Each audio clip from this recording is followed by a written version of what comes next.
BBN, it's that time. We're here for another episode of Bleav in Kentucky, Bleav Podcast Network, alongside the legend. He's got his own book. He's got his own wine. He's got his own basketball academy. He's got his own iMac Regeneration Center. We're talking about 00. Tony Delk. What's up, TD? Vinny, man, I'm happy to be joining you today. I'm always a big weather guy, so we got pretty good weather today here in Atlanta. So it's not cold. It's not too hot. It would be the perfect golf weather if I knew how to golf. That's the caveat right there. Just gotta learn how to golf. I'm in that same boat. I'm a novice too, man. I gotta get better. We got a big time guest on here with us today, TD. This man, look, all things SEC, football. He played college baseball at South Alabama for those Jaguars, so he knows baseball as well. He hosts his show also on the Bleav Podcast Network, the Jboy Show, daily. We're talking about Jake Crain, host of the Jboy Show. Jake, man, appreciate you hopping on with us.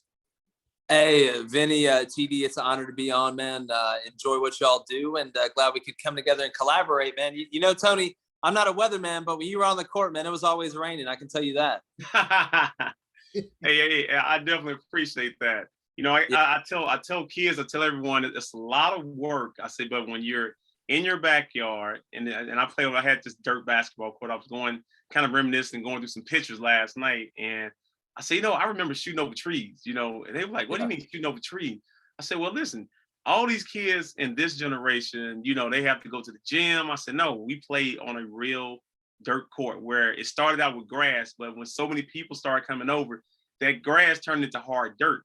That's how I learned how to shoot." They was like, that doesn't sound fun. I was like, no, I didn't have all the options that you kids have now. Yeah. Well, man, I feel like in the yards where you got good. I mean, I think, as a kid, you get in the neighborhood together, and even if you're playing, throwing a tennis ball with aluminum bats, I mean, that's how you get good at something. I mean, we used to do it. I feel like I was in almost like the last spaceship, of our generation that played, outside all the time, really. And now it's so much indoors. It's just wild. But no, it's amazing how humble beginnings, you don't have to go to the G League all the time, Well, it's so funny you say that too, because coming through our neighborhood, it's like I never see anyone playing basketball. Like there's probably 10 to 12 hoops in the neighborhood. Mm-hmm. And weekly, I never see anyone playing basketball. And I remember coming from Brownsville, Tennessee. It was just trying to drive around and knocking on people's doors and asking them, could you go out and shoot on their hoops or whatever. Yep. And I said, look at all these hoops that are not being used. So you're right. It's a different time. And I think a lot of kids are more tech kids. They become more tech kids. Mm-hmm. Yeah, I agree. They're surrounded by it. I was talking about, playing outside, wearing the grass down till it became dirt. There's unevenness in there. There's little rocks. That's where you get your handle from, dribbling on all those different surfaces. You got to handle the rock to be able to do anything on there out there. Yeah, that slanted driveway, man. They'll teach you how to dribble quick. It sure will. Oh, you'll learn fast. Trust me when I tell you. Like it was when I tell you, having to fall over some of the roots that were sticking out. I mean, it was kind of like a minefield, potholes. I mean, you don't never know what you're going to run into. And I tell kids this too. I say, I never really remember, other than maybe one high school game, of twisting my ankle and I didn't miss a game, but when we played, I wasn't 100%. That was the only game in high school. This is crazy that I did score double figures. Wow. Unbelievable. Man, Jake, we're going to bounce around and get a lot of topics in. But just first of all, tell us how you started the Jboy Show. Look, you had the heavy hitters on, Tony Barnhart, Feinbaum, anybody, Chuck Oliver, the Giants that cover SEC football. You had players, coaches. Mike Leach was on the other day. I'm going to get your thoughts on your predictions for SEC football, but just tell us how you started the show, man. Yeah, man. Well, I appreciate the kind words. Just quick synopsis. I coached college football actually for the last 9 years, 5 at the Division I level. During Christmas break and, in between December and January 2019, came back from up in Montana where I was coaching. Was about to fly back, had just messed around during, one of the few breaks you get in that profession, and done a few podcasts. I always kind of watched and, thought it was something I could do.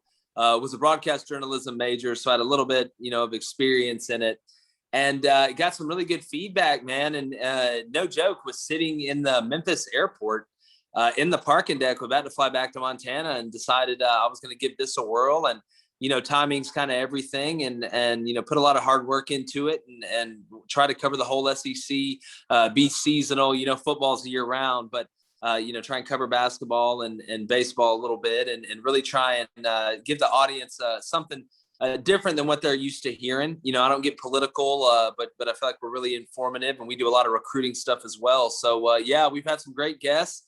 It keeps growing. We I went from doing it on like I was telling you all before we went on, on an old microphone and an Acer laptop, to now we're in a studio in Buckhead, Atlanta. Sometimes I got to go in early just to make sure it's still there.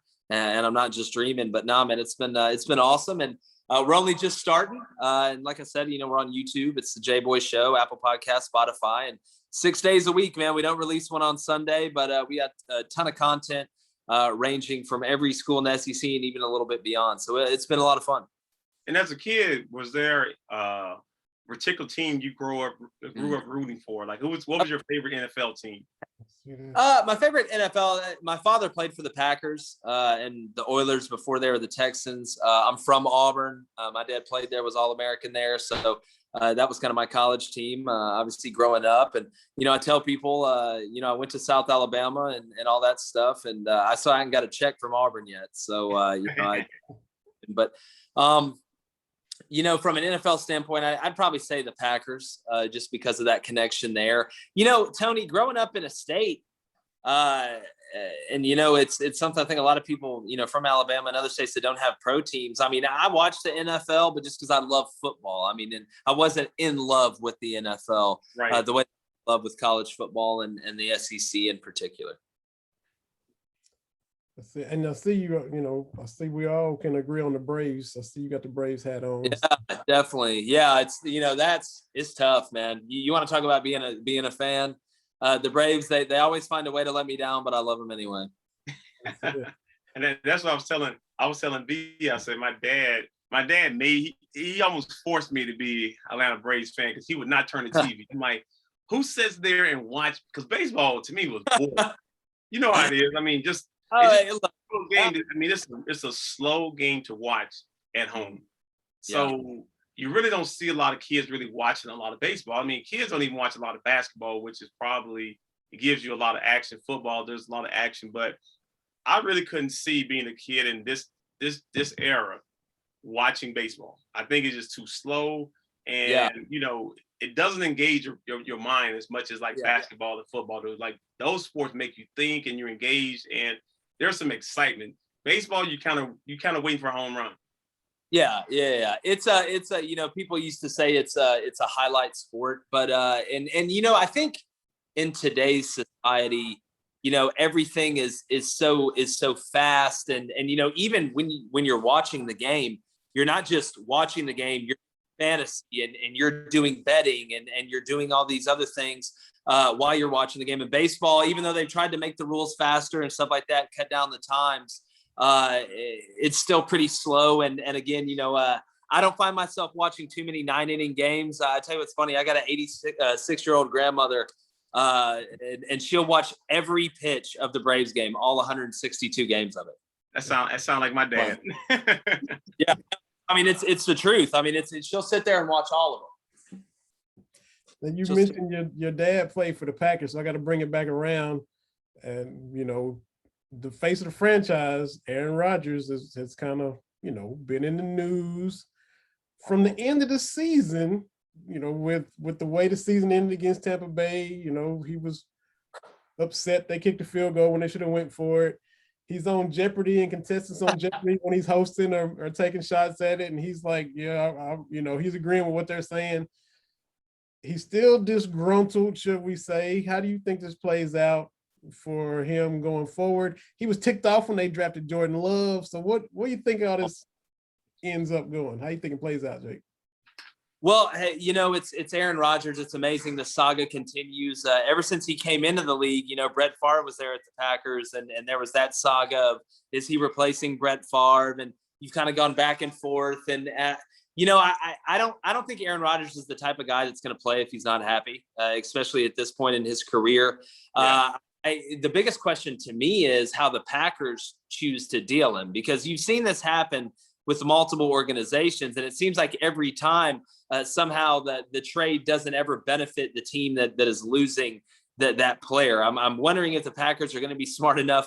I know they made him an offer to try and make things better that he turned down. And the thing about the Packers is the fans really own the team. So it's very rare the way that they do it. But man, I just don't see a happy marriage in between Aaron Rodgers and the Packers anymore. I think it's time. I don't think drafting Jordan Love helped either, to be honest with you. No. Well, also, as you just alluded to, was that, you're not going to get equal value for Aaron Rodgers. It's not going to happen. So it's not like you can hold teams hostage, saying, well, you got to give us the farm for Aaron Rodgers. We know he doesn't want to be there. You know what I'm saying? So there are going to probably be a lot of phone calls, some draft picks, some players involved. But, when you have a player that caliber, and like I said, he really, what it sounded like with him, he felt really disrespected that you would go out and draft another quarterback when I'm still in the prime of my career. But, that was a general manager decision. It was like, well, he got to look out for his job. So he's thinking, okay, well, we probably got 2 more good years with Aaron Rodgers, and I got this quarterback coming in. But kind of like with Bill Belichick, he really didn't want, it was almost like he was the GM, and he makes a decision. But even with Tom Brady, Tom Brady had years left. He was tread on the tires. But these coaches are looking into the future. They're looking like, okay, well, when it's time for you to make that decision, I don't want to make that decision too late. So and your feelings and emotions are involved with it. So it's always to me, it's always a catch-22 of when to get rid of the face of the franchise. Yeah, no, it's what I find interesting is if he does leave, where's he going to go? You hear Denver. To me, if there's even an inkling that he's going to Denver, it's going to be hard for me not to put $100 on the Broncos, whatever they are, to win the Super Bowl right now. It's probably not good. Yeah, the win total will go up, but that'd be a tough ask in that division. It's a tough division, but Aaron Rodgers, he's a witch of the highest order, Vinny. A witch of the highest order. That's true. That is true. You mentioned that you cover recruiting. Gotta get on the Cats, TD and Jake, just with where we are with this roster. There's TyTy Washington, the freshman from Arizona, decides Saturday. Right. Jaden Hardy decides Saturday. Everybody still thinks he's a G League guy. Remy Martin from Arizona State just hit the portal after Joel Justice goes out to Arizona State to be Bobby Hurley's top assistant. Now Remy is in the transfer portal. Does Kentucky get 1, 2, or 3? Is the 0? Where do you think this ends up? I actually feel pretty good about TyTy with Kentucky. He's kept it pretty quiet. I'm with you. I think Jaden Hardy's going to the G League. The Remy Martin thing is so fresh. It's funny with Jaden Hardy. I had somebody tell me that I trust 2 days ago, they really thought he was going to Kentucky. And now the update is, it's looking like the G League made an offer that he can't refuse, which, I understand that. But, getting TyTy Washington, this is a guy that you talk about exploding on the scene. Picks up offers, from Baylor and Auburn and Kentucky really quick. And I think they get 1. I would put it at 1 right now. I don't have a ton of info on Remy. It's something that's kind of fluid. I'm going to be honest with you, Vinny. It was one of the weirdest things I've ever seen in sports last year. Kentucky being down in basketball. I'm just not used to seeing that. Not that they didn't win the national championship or go to the Final Four. It was just, and I know it was a crazy year with the pandemic and everything like that. And to be honest with you, I think Cal's going to use that as motivation. Kentucky, to me right now, is really scary if you're looking to next year. They don't like this feeling. They don't want this feeling, and they'll do whatever it takes not to have this feeling again. And as well as I do, both of you with your experience, there's nothing that motivates a coach or a program or players in a program, especially in that age, than being embarrassed and not doing what they're expected to do by everybody in that state. I think he wanted to bring back some coaches that, especially with Orlando, that he had a relationship with. I know losing Tony Barbie, losing Joe, guys that have been on his staff, and him and Tony had a long-term relationship. But you have to bring back some of the people that helped you with your success. Even going out recruiting AD and bringing in Kid Gilchrist, Orlando was responsible for some of those moves, just like Kenny Payne was. And I think, like I said, it would have been. I don't think he was going to hire anyone different because Cal operates. He doesn't operate in a gray area. He operates where it's people he's comfortable with, people he has a relationship with. So I knew that. I was like, man, when that job came available, I was like, there has to be somebody that's connected with him that he's going to hire, because he's a safety guy when it comes to staff. It's his personal.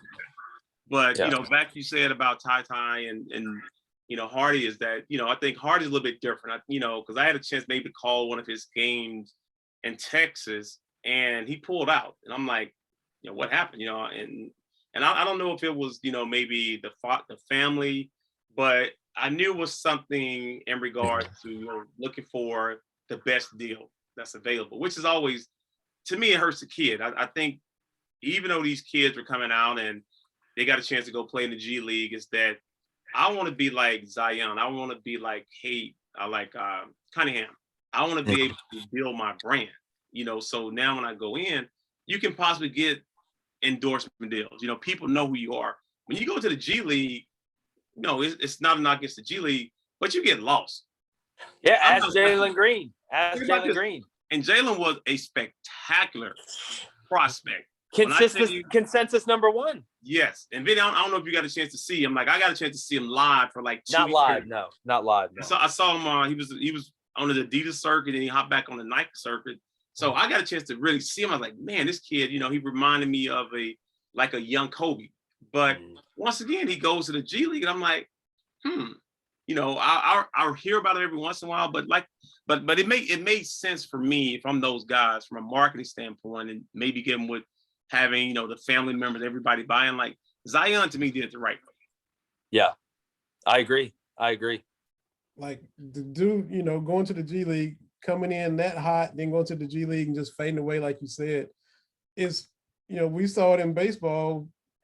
Albert Pujols just got released, but the minute he left the Cardinals, I haven't seen him since he went to the Angels. He just he's a Hall of Famer, 600 home runs, World Series titles. He went to the Angels. He faded away kind of like Jalen Green. Also, he left his game in with the Cardinals too. So let's start there too. His game was left behind. He left a lot in St. Louis. Down. Those hips firing that quick. Yeah. So, but yeah, and I want to talk to you about, like, the quarterbacks that were drafted this year. With Zach and Trey, Mac Jones, just trying to figure out which one of those. We pretty much know Trevor Lawrence gonna start. Oh yeah. But out of the other 3 or 4, who do you think will be the starting quarterback probably to start the season? To start this next season, I think Justin Fields actually has a really good chance with the Bears. I think they're about tired of Trubisky. Trey Lance, what I think the Niners did, and I wasn't as big on Trey Lance as everybody else was. Not that I don't think he's a good player or he'll be a good NFL quarterback. I just don't know if he's what you give up to get at 3. But I know what the Niners are doing. They're trying to build market value, because if you look, Jimmy Garoppolo, what's his problem? It's not production. It's he can't stay healthy. Right. And every time he's having a good year, he goes down. And now, if you get a healthy Jimmy G for a full year, great. That's fantastic. If he goes down, you can plug a guy like Trey Lance in there. And then if Trey Lance does come in there, he's going to build market value, and they'll be able to probably make a pretty big trade for either Jimmy G or him, depending on how they project it. So I think that's where Trey lands. Mac, I don't think Mac could have landed in a better spot. Right. I think he needs a redshirt year, I guess you could say, in the NFL. I don't think anybody's beating out Cam Newton for that job if he's healthy. But he's a guy that Bill Belichick's going to like. He's going to cling on to and kind of fits that mold. I don't see him starting. But, Zach Wilson, Yeah, the Jets drafted him to play. I don't think you make that pick and don't play him. I think he does some really good things. I laugh, though, at the people, and I guess if you don't really understand it schematically, how you could say it, they're like, oh, well, Justin Fields played in the system at Ohio State, but look at the system Zach Wilson played in, how intricate it was. The system Zach Wilson played in was not more intricate than the one that Justin Fields played at Ohio State. And competition too, right? Yeah, and the competition wasn't close. Now, I'll say this. When you're at Ohio State in that league, you do have it. There is a huge gap in Ohio State and really pretty much every other team in that league outside of maybe Wisconsin up front most years. Michigan's had good players. They've just been a disaster in some position groups and can't seem to get it together. I think it's a mental thing for them. But you are playing with better players. But the scheme that they run was not that much more complicated than what Zach Wilson ran at BYU. And Zach Wilson wasn't getting chased around by the same guys, like you pointed out, Tony, that Justin was. So I'd have taken Fields. That's me. Do you ever look at, 'cause I know a lot of the issues was that the games played, you know what I'm saying? Like you can't teach the experience. And I think that's what, when I look at these guys like Justin Fields, I'm like, against the number one quarterback, like that dude balled out, and he had an unbelievable game. So it was like, but they want to go back to Northwestern Minnesota. That, we could all pick and choose, we can all nitpick at games that Trevor Lawrence didn't have great games. You know what I'm saying? So I hated when it seemed like they started nitpicking at Justin Fields, the games, how his throwing motion. It was kind of like, wow. But when he was on the biggest stage against Clemson, I mean, hurt, it didn't matter. He outperformed the number one draft pick. Well, what's funny to me is, we're sitting here watching these pro days and watching quarterbacks throw on air, and that's great, but that's the most unrealistic thing ever. Like, I don't care really if Zach Wilson can boot left, not even plant his foot and throw it back across his body 60 yards. That's great, but there's no pass rush. It's different being able to do that against a pass rush. That's what makes Pat Mahomes so incredible. But something that blows my mind is, we're sitting here and we're talking about Justin Fields and we're talking about production, all this, and we're putting Kellen Mond before Kyle Trask. I watched Kyle Trask destroy Alabama through the air against Surtain and all those guys, Job, that whole NFL cast that they have over there. And I know he had Pitts. I know he had Kadarius Toney, Grimes, but still, I mean, he had some huge games. Even the game against LSU, they scored a ton of points. They were just horrible on defense. So I don't know why Kyle Trask wasn't more in the discussion if we're talking about production. I mean, he was unreal. Mons just never really. He can't throw the change up, Vinny. He can't throw the change up. Right. No touch at all. Yeah. None. You're right. Oh, speaking of, we're on SEC football. Your show earlier this week, you did predictions for the conference. Alabama in the West, of course. Georgia in the East still yet, of course. But I gotta let you tell our listeners how you pick the rest of the conference on the East. All right. Well, Big Blue Nation. I was talking to them on the pre-show. I've never asked Kentucky for anything, but I'm going out. And really, to me, it's not out on a limb. If you look at the personnel and you look at the schedule, I got Kentucky finishing second in the East. And I think it starts early against Missouri at home. Now, here's why. I love some of the things they did in the portal. Wan'Dale Robinson, getting Josh Ali back. We already know what Rodriguez is in the backfield. You return 3 offensive linemen. It was huge. Getting the guy to get out of the NFL draft, and Fortner and Kennard, getting those 2 guys back. You have Flax, who I trust at tackle. But to me, Kentucky has had success, and they hadn't even thrown a forward pass. Like they had no passing game. Absolutely no passing. Like, I really don't think people understand. Eddie Gran getting let go, it should have happened. But the fact that Kentucky was able to even score the points that they did in this league running that offense, it's not like you're running the triple option where you're like, all right, listen, we're going to run the ball basically the whole time. You gotten 12 personnel and heavy personnel, and you ran 13 different zone schemes and 8 different, gap schemes and stuff like that. So now that you add a passing offense, You know that Kentucky's going to be able to run the ball well. That's their identity. Now you add that flavor. It keeps the defense a little bit more accountable. They can't take as many chances with load in the box. You're having to prepare with different formations. You're having to be able to do different coverages and handle formation into the boundary. And it just creates different problems. But I like the personnel. I really, I love the hires that Mark Stoops made. But to me, I feel like Mark Stoops has built Kentucky the right way. Right. From the front, from inside out, the way you have to do it in the SEC. No longer do I watch Kentucky and I'm like, they're not good enough up front. Like I watch Vanderbilt and I'm like, they're not good enough up front. They're not big enough. They don't have enough depth. They're not physical enough. I watch Kentucky and I'm like, those guys are a problem up front, and you look at the way that they've recruited. Getting Trevin Wallace last year was huge. That kid is a baller. Wait till that kid really gets into his own. To me, I don't know how he went to 5-star when you turn the tape on, but that's neither here nor there. But then I look defensively at the personnel. I know there's some questions. You returned your guy in the middle, who I trust there at Mike, the guy that can get everybody lined up in that front seven. Everybody will be comfortable. You look in the back end. I know there's some questions at corner, but I like Dort. I like some of the other guys that they returned, especially at the safety position. I think the right kid at outside linebacker is going to be a stud. But then you look at a guy like Oxendine there in the middle, a guy that only played 3 games last year. He's lost some weight. I think he's going to be effective. And you add that, and I love the experience they return with a passing game. And listen, I think Florida's going to take a step back, man.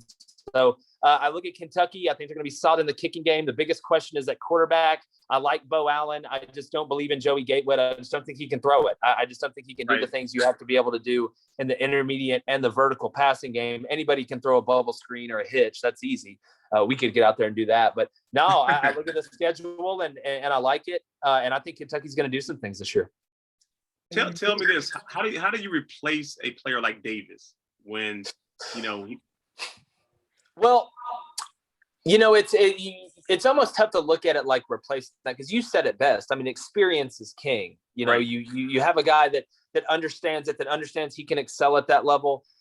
So what you do is what Mark Stoops has done. And, earlier, it's funny talking about the podcast, turning it into a machine. I mean, if you look at the way Kentucky's recruited, especially up front, and I know we're talking about Davis, but I'll use Yager Burton as an example. I mean, that's a kid that you got straight out of high school that had legitimate suitors from legitimate playoff contenders. He's going to come in and start at guard. He's that good. And you replace guys like Davis with the depth that you've built up. But again, when you build it the right way, and it's not just up front, it's everywhere, but it starts and ends up front. But when you develop young guys, and I think Mark Stoops has done a really good job of, you don't see a mass exodus from Kentucky. You haven't seen that in the football program. What does that mean? That means the culture is right. The weight room's right. Guys are getting developed. Guys feel like it's in their best interest. And now you look up and you're getting guys from the portal like Wandell Robinson. You get guys like Ali coming back and Kennard. And that's how you build a championship, or at least a team, or at least a program that's going to be a whole hell of a lot better than what Kentucky has been getting. And I tell you what, man, Mark Stoops, to me, he gets credit. Everybody talks about Sam Pittman, and that's great. Not enough people talk about Mark Stoops, because we all know how much of a basketball school Kentucky is, but he's been able, in my opinion, to kind of not flip the narrative, but football's relevant in Kentucky. I mean, I got y'all finishing second in the East. You look at it, you talk about them building it the right way and gradually, they're working their way to try, Georgia is the target. They've beaten everybody in the East since he's been there. That's a tough target, Vinny. Yeah. But they've beaten everybody in the East since he's been there. Stoops has not beaten Florida. He's had, a multiple year winning streak against South Carolina and Missouri. He lost to Missouri last year, but there's a lot going on. You've beaten Tennessee, you've beaten Vanderbilt. So they're trying to, work their way up within the division. You mentioned, Jamin Davis. How do you replace Davis? If, Chris Oates doesn't have a medical situation, we might not even know who Jamin Davis is. That's exactly right. Davis was behind Oates. So that's another testament to the depth and the recruiting. We haven't seen this at Kentucky. Normally guys, Kentucky recruits a guy, they got him over Central Michigan. They beat out Miami of Ohio. Now you're beating out Michigans and Ohio States and Alabamas for these guys. Well, Vinny, it's and everybody be like, man, losing Jamin Davis, that stinks. And it does. You lost a great player. But there is not a better recruiting pitch in the world than for Mark Stoops to walk into that kid in the 2022 class's living room and say, hey, by the way, we lost probably one of our best players. the reason we lost him, he was a first-round draft pick in the NFL. So if you want to be able, if you want to be an NFL first-round draft pick, come to Kentucky. Look, the road's paved. You can come out of nowhere and be a first-round draft pick. That's how we're doing things in Lexington. And that to an 18-year-old kid, because every recruit now coming out thinks they're going to the NFL. Most recruits, parents, families think they're going to the NFL. That's why we're not in the days anymore of, oh, well, I grew up here and I'm a fan of this team, so I'm going to go there. No, it's a business now, especially with this name, image, and likeness stuff coming down the pipe. It's 100% business. That's why you see about the same 5 or 6 teams getting in the playoff every year. And they're the only 5 or 6 teams that we talk about getting in the playoff because they're getting 67 out of the top 100 players, Vinny. That's why. So tell me this, are you a fan of the transfer portal? I look, I can understand this past year. Take this past year out of it. Let's talk about the 99.9% of the other time where it's normal. I think if you're going to transfer in the same division at the same level, or transfer up, there should be at least a sacrifice of some sort. Because what worries me, transferring down's another thing, but what worries me is that, and you know, I don't worry about it as much in college basketball because there's so many teams in Division I, you know, with like 357. But in college football, you know, there's only, 120 Division I teams, 120 something when you look at all of college football. And I'm just worried about, guys saying, well, if I can not only transfer from Division I to Division I, but now I can transfer from, Henry TyTy just transferred from Tennessee to Alabama, and he's going to be able to play this year. Right.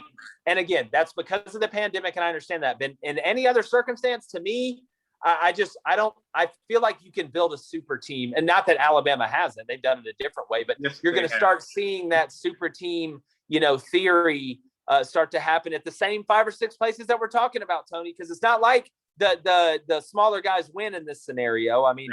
You look at the portal right now. I just brought up the kid from Tennessee. Alabama just got a wide receiver transfer from Ohio State. Yeah. That is, outstanding. So it's not like you're going to fool Nick Saban in this deal. So I feel like there should be a sacrifice of some sort after we get through this year. You mentioned on your show, Chuck Oliver was on there. You hit him with the rapid fire at the end. Yeah. You asked him if he thought Tennessee would be back in the next 15 years. He said yes, and you sound a little bit surprised. So do you think the Vols as we knew them will be back in the next decade? Well, I don't think back like they think back. I don't think like, going to a national championship. But, here's the problem, Vinny. You get it. Momentum is a real thing, and it doesn't just happen on the field or on the court. And Tennessee has found themselves, and listen, through their own fault, through their own hires, administration, whatever you want to call it, in this constant cycle of, not disaster, but just not success. And Tennessee fans deserve a whole lot better. They show out as much as anybody in the country. They're as faithful and passionate. They don't want you to feel sorry for them. And that's why I respect that fan base, because that's who they are. But you hire Josh Heupel, and listen, I don't think Josh Heupel's a bad coach, but you got this NCAA stuff looming over you, and it's going to hit. It's going to cost you postseason. It's going to cost you some scholarships. You're in right now what is a nuclear arms race in the SEC for football, and it's not slowing down anytime soon. So you're fighting with basically a hand tied behind your back. You're not going to be able to recruit well because you can't go to the postseason. So you got to start stacking years. That's the way I look at it. So you get this NCAA probation that's coming down the pipe. They take away 7-10 scholarships. USC still hadn't gotten back, really, if you look at it. But they take that away. So that doesn't just affect that year going into that season. That affects the next year. Now, if it's a 2-year deal, it affects the next year. And that still means if Heupel doesn't get it done and he's not a stopgap hire, you got to go hire the right guy. And you haven't proven to be able to do that. So add another 3 years on top of that. So if I was a betting man, I probably wouldn't bet on Tennessee being back anywhere in the near future. But that's my opinion. Dang, that doesn't make me happy over here, being from the volunteer state. I'm sorry, Tony. I had to do it though, man. I can't. I picked Kentucky second to Eastman. I can't put Tennessee. I know, man. It's been so many years of struggle for Tennessee right now. Mm-hmm. Vinny, I kind of talked. We text a little bit. What are your thoughts about Tim Tebow? Yeah. Well, I think he's finally playing the position he should have played in the NFL the whole time. It's funny. It's came full circle. And again, look. Tim Tebow was a hell of a college quarterback. So was Julian Edelman. That's I've never understood the argument of people like, yeah, man, listen, Tebow's going to be a great quarterback in the NFL. Listen, you can believe whatever you want to believe, whatever, and you can will people to do a lot. But you ain't willing stuff to happen in that league unless, you're able to throw and run. That's not how this isn't a So what you're saying was he was a really good runner. Yeah.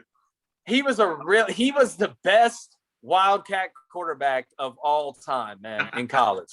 He was the best Wildcat. And listen, I like Tebow. I got no problem with Tebow. But and to be honest with you, Tony, I tweeted this out yesterday. I think he's going to have success. I really think so. Because it's a whole hell of a lot, in my opinion, it's a whole hell of a lot easier for a guy like Tim Tebow to play tight end in the NFL than is to hit a slider in the major leagues, brother. I can promise you that. Hey, I really want to get into his baseball accolades, which are not many, but go ahead, Tony. I'll let you start. I'll be over here when you finish. Oh my God, man! But it's so funny because I know a lot of players, former players, and even current ones are talking about opportunity. I said a lot of it is that of course you got to know the right people. It was like Chip Kelly when he went to Philadelphia.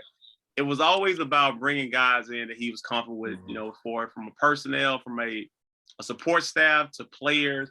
And when you take that first job, especially on the NFL level, you need people who you know and trust. So the one player that he can really trust, whether it's whatever position they put him at, because as long as we know he's not going to be a quarterback, that's for dang sure. Yeah, we know that for a fact. But then again, you can still toss him back there, and he in the goal line, 4th and 1.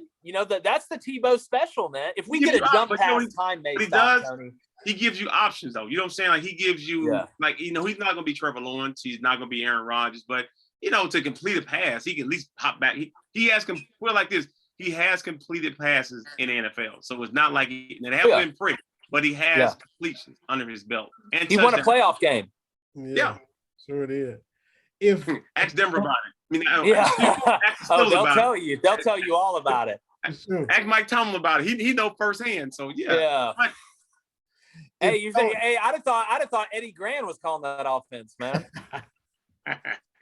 Tony, if your NBA career if you had stepped away from the NBA at age 25, and been out of the game for 8 years, and Rick Pitino gets a job in the NBA, a coach, him, won a title with him, just like Tebow and Urban are tight. Is Rick Pitino going to give you a call after being out of the game for 8 years and bring you in to his NBA squad and give you a spot? You know what? I mean, that's an interesting question, because even when Coach made it, he really wanted guys that played under him at Kentucky. He think about Ron. He had, I think Wayne might have had a quick stint. Wayne Turner was there for maybe a year. Antoine Walter, I had discussion with Coach P about coming back, and to be honest with you, I made it back there because Jim O'Brien took the job, and he knew I was able to play the combo guard. So the familiarity is something that is real. When coaches now, to be on that level, to take off 8 years, man, from playing, I would be in some kind of shape, but now we're just really picking up the speed of the game. And of course, you're going to lose your athleticism, between that time, but you will get back up to speed. It's still basketball. And I think with Tebow, switching position, like Jake said, is probably a position he could have played at. He should have been playing at, but he was stubborn. You get stubborn guys like that, and they're not changing their mind until no one is going to hire you to play the position that you're not really good at, but in your mind you think you're good at. Mm-hmm. Yeah. And from a marketing standpoint, there's no telling how many Tebow jerseys the Broncos sold in that season. There's no telling. Oh, they killed it. They killed it. Wherever he went, they killed it. He was, like I said, he's going to sell tickets. And that's something that, being in the state of Florida, he's going to sell tickets. I mean, he is beloved in the state of Florida. So whatever team, if I'm the GM, I'm the owner, I'm like, why not bring Tim Tebow in? Now we're going to get some more fans that we wasn't going to get. Although Trevor Lawrence was the number one draft pick, he's still not Tim Tebow in the state of Florida. Mm-hmm. Right. I agree. Hey, CD, I got to ask you, because I know we gotta get Russell Westbrook in before we go. But back when you were playing, just getting into the league, a few years in, David Stern put in, the dress code rule that was basically aimed at AI and Tim Duncan. It's so funny. It's so funny when you say those both in the same sentence. Exactly. Did that affect your wardrobe, TD? Did you have to go out and get some new stuff when the dress code came in, and were you already good? How'd you? I mean, they put it in, but it really wasn't put in. It was more about if you sit on the bench, like you couldn't. Like I tell people the story about when I was in Boston and we were playing. I don't remember we were playing. Might have been playing the Lakers, but Joe Forte had a Magic Johnson jersey on, sitting on our bench. But during that time, remember, like people were wearing jerseys in. We were wearing other, Hall of Famers, guys at every time. We were wearing their jerseys. But, when things like that were happening, like they were like, we got to, like you're hurting our brand. So even when those cameras come in, they want to look more professional because, of course, you are, you're part of an organization. That organization is paying you millions of dollars. So you telling me you can't invest and go out and get a nice suit, some nice jeans, and but I thought it was good. I thought it really cleaned up the league. Like it really made guys, think about their wardrobe. Then I really just think it helped the fashion because so many people were watching NBA guys, what they were doing, whether it was the jewelry, the cornrows, the shoes, the sneakers. So when we look at this generation of players, I mean, I like that those guys, are they're marketing themselves. Like these guys with social media, like they have platform, and their platform is looking at how they dress, and you are in the position to influence the younger generation. We talked about Russ last week. You brought him up and now he's surpassed Oscar Robertson with the triple doubles. He's getting 20 games. Yes. Even with the game the way it is now, with it's not as physical. That's still impressive to go out and get a 20 at 6'3". I'm gonna let you talk about that, Jake. I know you've been. Well, listen, anybody that says like they don't know if there's any aliens out there, where I can point you where one is, and his name's Russell Westbrook. They're 100% real. They're here. No, but in all seriousness, I mean, it's just, and you expect a lot out of Russ. But I think the thing that impresses me the most about Russ, outside of his motor that never stops, we always talk about, football players. Like, man, guy's got a great motor. Man, that D lineman's motor is always running. Russ's motor just seems like it just always runs nonstop. He got a V12, man. His strength and conditioning. He got twin turbo. He got a Hemi. He got whatever. Right. He got a big. Him and D Rose, Tony. Him and D Rose, like that. When they, and I know there's other guys, but there's just something different. Like just watching them take off out of nowhere. Like Rose used to do the same thing to me. Like I just watch him. Like I don't know how he sped up and jumped that fast, not that far, but just that fast. Like Russ gets to the rim so fast, it's incredible to me. And you know what? And just think about this, Jake and Vinny. I'm looking at his stats. Think about this: 28, 21, 13, 33, 19, 15, 13, 17, 17, 29, 17, 12, 21, 24, 14. I mean, I can't even say those video game stats, man. I mean, it's I think he's so underrated because he's doing it at ease now. And it's kind of like, I was watching him last night. I'm like, dang, man, this dude, it's unbelievable what he has done this year, what he's done over a body of the last 4 years. Yeah, well, I can remember when triple doubles, like people got, wow, somebody got a triple double. That's amazing. Like that's a big deal, Not like throwing a no hitter. Be like, that's a big. Now he gets like, it's like, oh, okay, all right, it's another one. But and it's not like Tony, like you said, it's not like he's getting 13, 11, and 10, which is still great. That's a great night at the office. But it's like 28, 24, and 14. It's like a my player, but like he's 100% my player on 2K, like he is. Yeah. For sure. That's so congrats to him. And he's got them in that 10th spot for the play-in. They win a couple and they're in the playoffs. You can go from 10th to 8th, just like that. So he's getting them in position to maybe make some noise at the end of the season. Yeah, we mentioned the dress code, TD. It doesn't matter what kind of clothes you wear, suited and booted, casual. Our guys Dave and Ben at La Terrain have been sponsoring this podcast from the jump. They got the excellent timepieces. They got a national championship commemorative edition for the 25th anniversary of the 96 team. They got any type of watch, any type of band that you want. They tweeted out the other day they had one was it one compass left or something? Anyway, go to LaTerrain.com and check them out. They got so many different types of watches. Jake, man, go to LaTerrain.com. They partner up with TD, Walter McCarty, Vernon Maxwell, Steve Francis, Dave and Ben are doing their thing at LaTerrain, LA-TOURAINE.com, and get yourself a nice watch. Get on board, Jake. Get on board, man. I know you look like a timepiece guy, man. Man, you know what's crazy, Tony? Like I'll wear it sometimes, but it's like the movie Forgetting Sarah Marshall when they're out in the water and the guy's like, yeah, man, ever since I moved to Hawaii, like I haven't even worn a watch. And the guy's like, man, that's so cool. Is it because of the island? He's like, nah, because there's a clock on my phone. But but when I go out, man, you know, LaTerrain, they got some good stuff. I got to admit, they do got some good stuff. One red crest left. That's what they tweeted out. So get on there and get that one red crest and add it to your collection. If it's your first one, make it your first one. If you got more, add it to your collection, like we said. Always a great gift. So make sure you gift out someone something nice. You know what? Hey, for those people who are fathers, Father's Day is coming up. It's one of the most forgotten holidays. I know why. Dads is underrated. Dads are underrated, man. It is, man. Yeah, I agree, man. Come on, man. We need some more love out here. I'm tired of the ties, the socks, the underwear. Like, give me something nice, man. Yeah. Get me a Tom Ford tie. Yeah.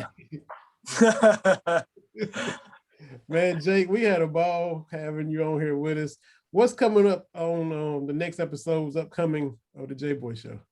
Yeah, man. No, I appreciate it. I love coming on. Like I said, you guys do a really good job. It was an honor talking with y'all. But man, we got some good stuff. We're starting our recruiting roundup again. We release every Wednesday, dealing with the SEC. Actually got Donovan Kaufman coming on. Is the Vandy transfer, big time guy in the portal. Is going to be making a decision soon and talking some SEC West recruiting. Going to bring some Kentucky consensus on there next Wednesday. So make sure you follow us. And again, you know, we're putting out SEC content all the time. Football, basketball, baseball. Got some more great stuff coming.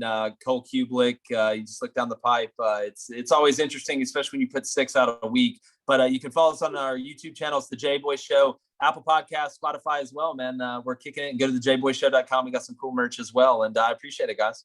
Absolutely. Check them out there. Y'all follow Bleav in Kentucky on Facebook, Twitter, Instagram, and TikTok as well, and YouTube. And listen to this episode with Jake or our past episodes and the ones we do in the future, TD and myself. So it's been fun, y'all. Another great episode of Bleav in Kentucky presented by Bet Online. We'll see everybody next week.